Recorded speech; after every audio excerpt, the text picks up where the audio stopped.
Jello Beats, holla at me.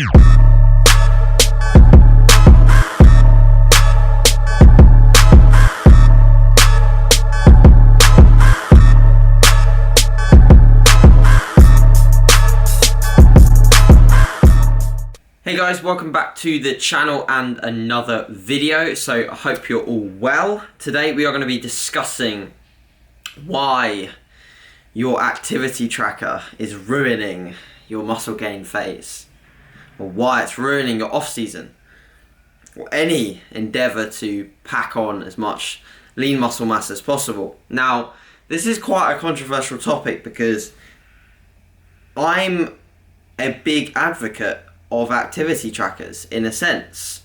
I think that monitoring and being aware of your NEAT levels, or non-exercise activity thermogenesis, I think you have to be monitoring that.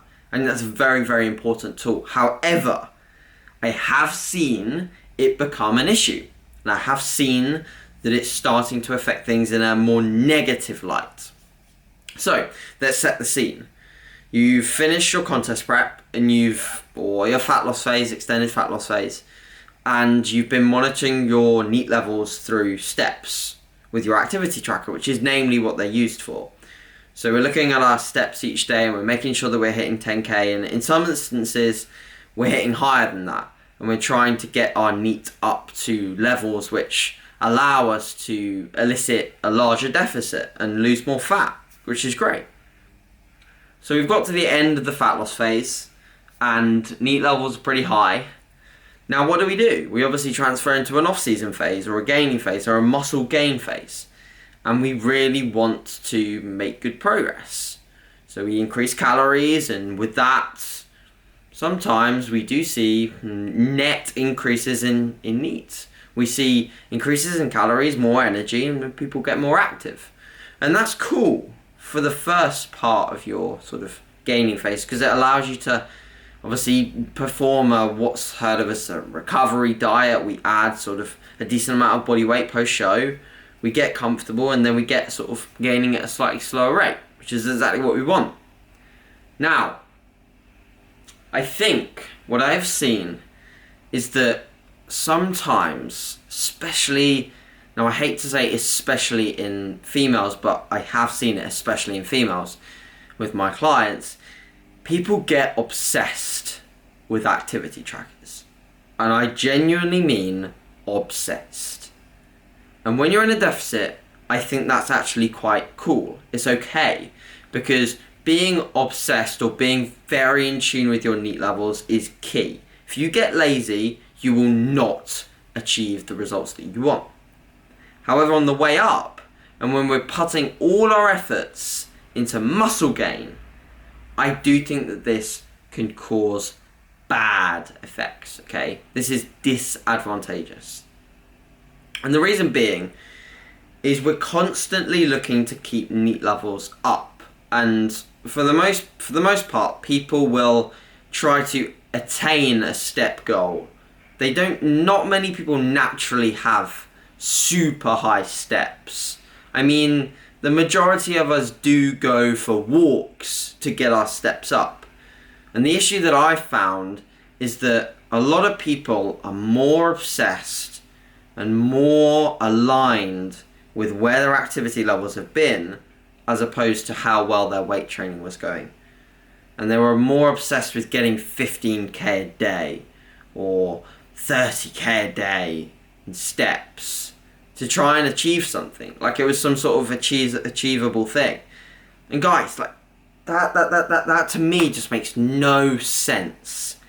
Your goal when you're in a muscle gain phase is maximum progression in your sessions. And I like to think of that as you've got to prepare yourself in the single best way possible for that session. And that means that external things that increase fatigue need to be reduced. We need to stay off our feet.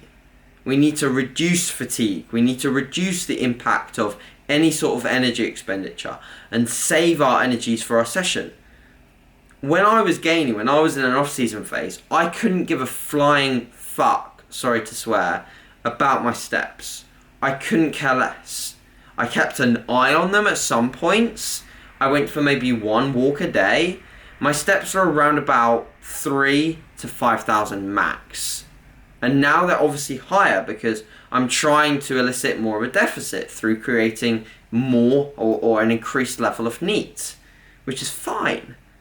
But when I was gaining and it still is now, obviously the main priority is still my weight training sessions, but it's just fact of the matter that I've got to get in some NEAT because I don't want I don't want to be eating celery all day like a rabbit. You know, I want to actually be eating some good food from a psychological point of view, so that's why I increase the deficit through NEAT.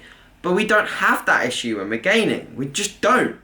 So you don't need to be consciously checking your activity tracker and being scared if you haven't hit 10k a day and thinking that you have to catch up on your steps the next day or something absurd like that. I just see people get into very, very bad relationships with activity trackers. And most people, to be honest, would be better off literally getting into their gaining phases and being aware of their NEAT levels. When they get to a certain point, get the Fitbit off. Get it off. Stop looking at your steps. And just focus really hard on training very hard and eating enough to elicit growth.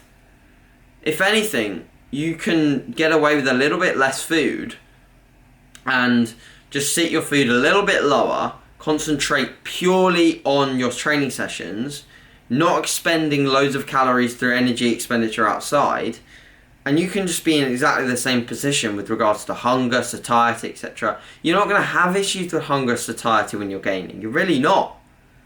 So guys, the main take home that I want you to get from this video is that an activity tracker is something that provides huge benefit, but only in the right time. This is all contextual, and this is why I think we should periodize these tools. We should periodize the points at which we really, really care about our activity levels or our needs. We should then use that awareness to form a relationship with a more intuitive side of needs. It's like our eating habits. We're tracking to the gram when we're dieting. And when we're not dieting, we're potentially being a little bit more flexible. So I believe that periodization with activity trackers should be employed. Not only to create a positive relationship with them, but to also have the idea that the main goal is our weight training sessions. And the main goal is progression within them. And that's going to come from limiting energy expenditure, maximizing food uptake, and getting in and killing it. So if you're more obsessed with your activity tracker now than you are with your weight training sessions, apply for a walking race. Don't apply for a bodybuilding show. That's going to be it for today, guys. I've got a podcast with my buddy Andrew, the shredder himself, Andrew Rogers, later on today. So I'm very excited for that. That'll be tomorrow's video. And then obviously over the weekend, we will do my contest prep update. I hit a new low this morning at 157 on the dot. So very happy about that. And got lower body later today with a pretty cool squat goal in mind that I've just come up with that I want to hit. So yeah, guys, hope you have a lovely day and we will speak soon. Cheers, guys.